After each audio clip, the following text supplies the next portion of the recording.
যে আল্লাহর রসুলের সুপারিশ সত্ত্বেও আর আল্লাহর অঙ্গীকার থাকা সত্ত্বেও আল্লাহর কথা সালতো তা শাফি তু সাফা, বন্ধু আপনি চাবেন আমি দিব না এমন হবে না, আপনি সুপারিশ করবেন আমি মঞ্জুর করব না এমনও হবে না। শব্দ দুটা বুঝেন কিন্তু, তাইলে বুঝে আসবে, নাইলে বুঝে আসবে না, মাথার উপর দিয়ে চলে যাবে। যে আপনি চাবেন আমি দিব না এমন হবে না, আপনি সুপারিশ করবেন আমি মঞ্জুর করব না এমনও হবে না। এটা পাক্কা ঠাক্কা কথা। কিন্তু তারপরও আল্লাহর রসুল সবাইকে বের করে নিয়ে আসবে, কিন্তু কিছু লোককে দোজখ থেকে বাহির করতে পারবে না। আল্লাহ জিজ্ঞাসা করবে, বন্ধু সব চলে আসছে আপনার উম্মত? বলবে সব চলে আসছে, কিন্তু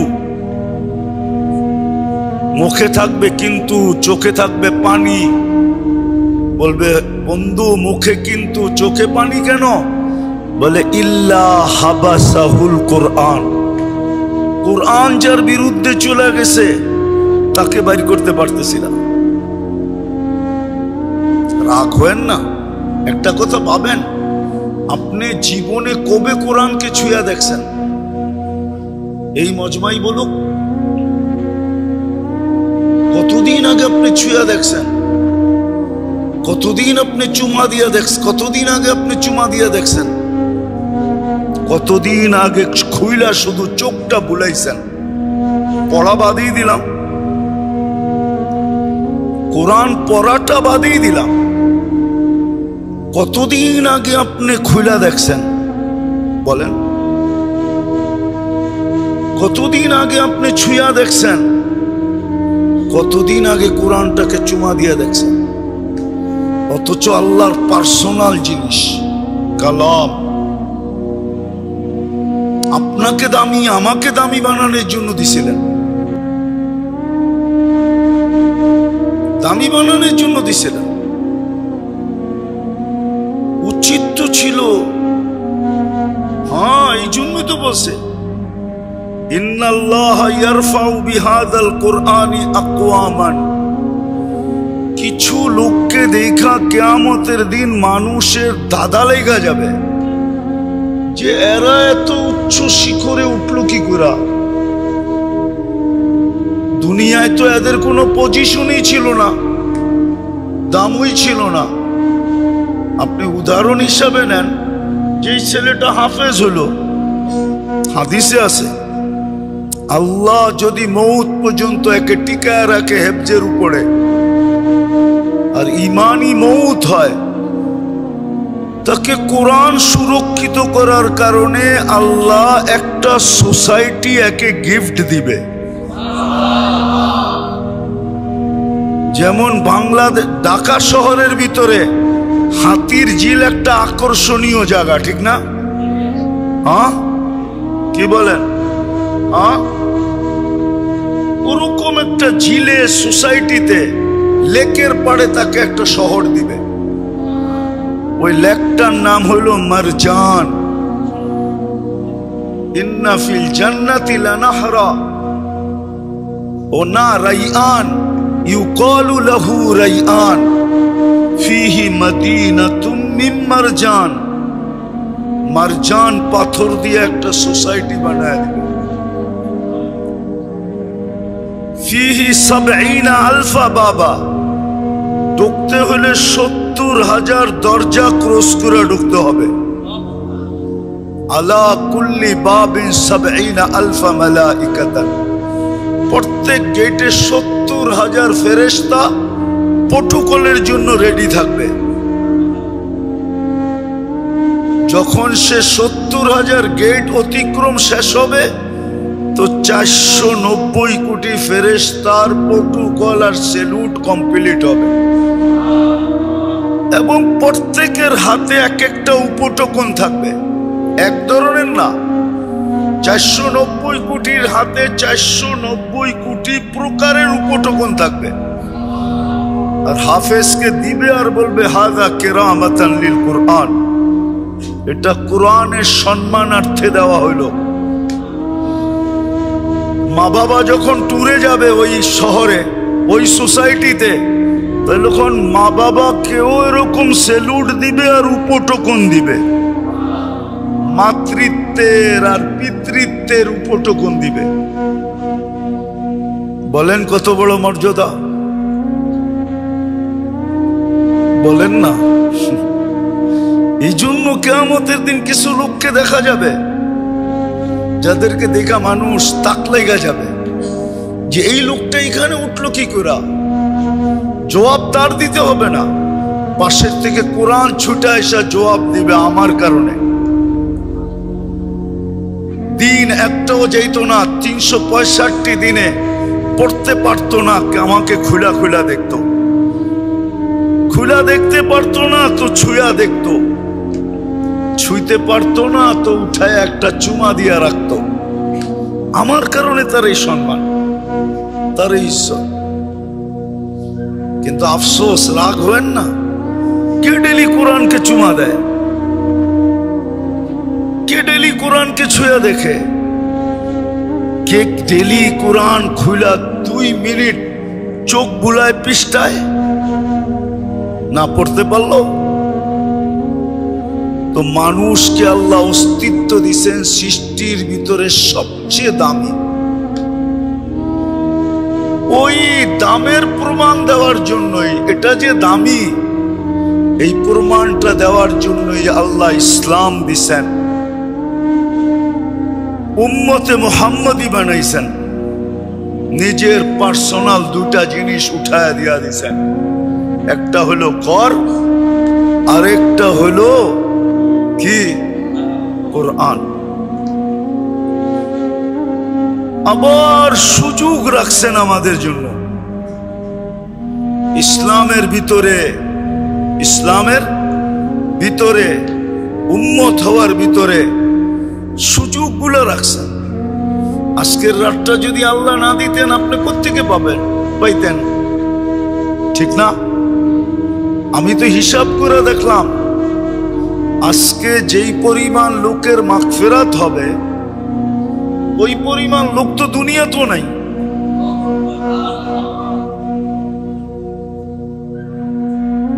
কিন্তু আল্লাহ তো এত বড় সংখ্যা বলছে, যদি হইতো, যদি হইতো। আচ্ছা, আজ পর্যন্ত তো বিজ্ঞান এত তথ্য দিল আমাদেরকে, কার মাথায় কয়টা চুল আছে দেখেন তো, নেটে সার্চ দিয়া পান কিনা? অধিকাংশ যুবকই তো নেটের পোকা, ঠিক না? সার্চ দিয়া দেখো বিজ্ঞান অ্যান্সার দিছে কিনা। বিজ্ঞান আজ পর্যন্ত তো মাথায় কয়টা চুল বলে বলতে পারলো না। হ্যাঁ, কয়টা দাড়ি, তাহলে একটা ছাগলের গায়ে কয়টা লোম? আর আরব ভূখণ্ডের সবচেয়ে বড় গোত্র যাদের পেশাই ছিল বকরি পালা। হ্যাঁ, পেশাই ছিল বকরি পালা। কবিলায় কাল্ব, বনু কাল্ব, এদের পেশাই ছিল বকরি পালা। আর সবচেয়ে বেশি ভূখণ্ডের বকরি এদের কাছেই ছিল। শুধু এক কোয়ালিটির না, যত ধরনের বকরি হইতে পারে সব এদের কাছেই ছিল। আল্লাহ তো বলতেছে আজকের রাত্রে ওই কবিলার বকরির গায়ে যতগুলা লোম, এত পরিমাণ মানুষকে আমি এই রাত্রে মুক্তি দিব। সদি যে মনে প্রাণে চায়, কিন্তু 5 জনকে দিব না। 5 জনকে, হ্যাঁ, এই জন্য আমি জুমায় বলছিলাম যে সূর্য ডুবার আগে তওবা করে ফেলি, সূর্য ডুবার আগে তওবা করে ফেলি। আর 15 দিন পরেই কিন্তু রমজান, ঠিক না? হ্যাঁ, এই রাত্রটা এই 15 দিন আগে কেন রাখলেন? বোঝা গেল আজকে পুত পবিত্র করলেন। প্রথম রমজান যেদিন আসবে ওদিন রহমতের মেডেল আপনার কাঁধে, স্টার আপনার কাঁধে লাগবে। দ্বিতীয় পর্বে মাগফিরাতের স্টার লাগবে, তৃতীয় পর্বে জাহান্নাম থেকে মুক্তির স্টার লাগবে। যেমন আর্মিতে নিয়ম আছে, নিয়ম বিসিএস ক্যাডার পাশ করলেই ওই দিনই তার পদ লাগায় দেওয়া হয় না, সময় নেই। যেরকম আর্মিতে কমিশনার র্যাঙ্কে যারা নিযুক্ত হয়, ট্রেনিং যেদিন কমপ্লিট হয়ে যায় ওই দিনই ওর কান্দে ব্যাস লাগানো হয় না, একটা অনুষ্ঠান করা হয়, তারপরে তাও সরকারি লোক বেশ লাগায় না, মা বাবা যায়, মা বাবা নিজের হাতে লাগায় দেয়। এই রাত্রটা হলো পবিত্র হওয়ার রাত্র। রমজান সামনে আসতেছে, যাতে রমজান ঢুকতে দেরি, আমার কাঁধে বেশ লাগতে দেরি না হয়। প্রথম দিন যেন আমার কাঁধে রহমতের বেশ লেগা যায়, স্টার লেগা যায়, পরিচয় চিহ্ন লেগা যায়। যেদিক দিয়া মৌত পর্যন্ত যাবে সমগ্র সৃষ্টি তাকায় বলবে মরহুমা। কি মরহুমা বুঝবেন না? মরহুমা রহমতকৃত। ওই যে দেখো না বেশ লাগানো, ওই যে দেখো না বেশ লাগানো। যেমন প্রশাসনের লোককে অনেক সময় বেশ দিয়া চিনা যায়, ঠিক না? কি পুলিশের যদি দেখেন সাফলা লাগানো, তাহলে আপনি বুঝা ফেলবেন এটা এডিশনাল এসপি। এটা কি এডিশনাল এসপি, শুধু সাফলা। আবার যদি দেখেন সাথে আরেকটা লাগানো আছে, তাহলে বুঝবেন এটা এসপি। এরকম নিদর্শন তার পরিচয় বুঝায়, ঠিক না? এ এসআর জন্য ফুল একটা, এসআর জন্য দুইটা, ওসি হইলে আরেকটা। তো মরহুমা রহমতকৃত। রমজানের প্রথম ঢুকার সাথে সাথে আপনার কাঁধে এই বেশটা লাগায় দেওয়া হবে, চিহ্নটা। যেদিক দিয়ে যাবেন সৃষ্টি বলবে ওই দেখ দয়াকৃত, রহমতকৃত। তখন ও আপনাকে স্যালুট দিবে। হ্যাঁ, ও দিতে বাধ্য, কেননা আপনার সুবহানাল্লাহ যেই দাম রাখে আর ওয়েট রাখে। যেমন আমি মাঝে মাঝে বলি, বুঝবেন কিনা জানি না, ফেরেশতারা আজকে মনে জুমার সময় বলতেছিলাম, ফেরেশতারা বলছে মানুষ বানায় না, গুণগানে তো আমরাই যথেষ্ট। আল্লাহ বলছে গুণগান তোমরা করলে কি হবে, তোমাদেরটা না ওয়েট আছে না ভ্যালু আছে। আমার তো দরকার ওয়েট আলা আর ভ্যালু আলা, দাম আলা, ভ্যালু আলা দরকার আমার। মানুষেরটার ওয়েটও আছে আবার ভ্যালু আছে।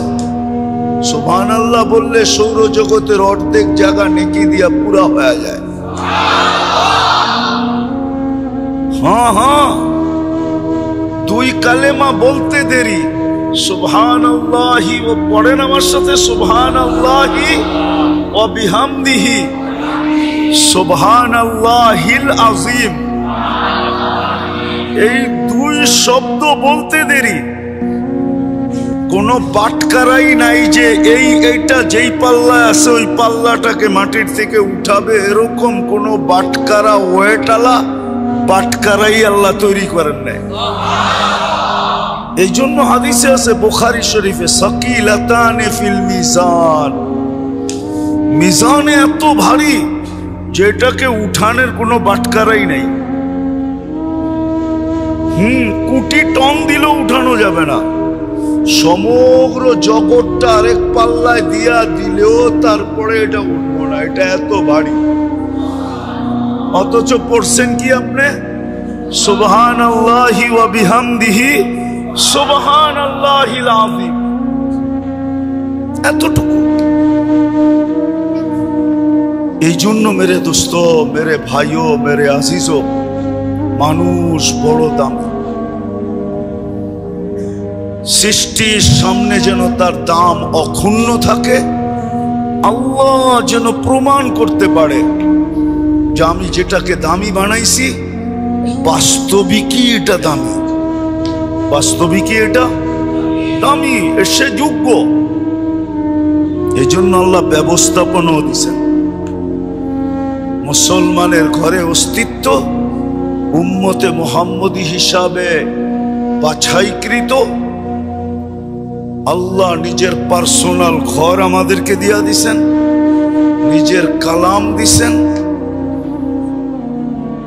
এবং দ্বীনে ইসলামের ভিতরে আল্লাহ বড় বড় সুযোগ আমাদের জন্য রেখা দিছেন। তার ভিতর থেকে এই শবে বরাতটাও একটা। কিন্তু জুমার সময় বলছি যে এটা শবে বারাআতুম মিনাল্লাহ, আল্লাহর পক্ষ থেকে মুক্তি রহমতের রাত্রি।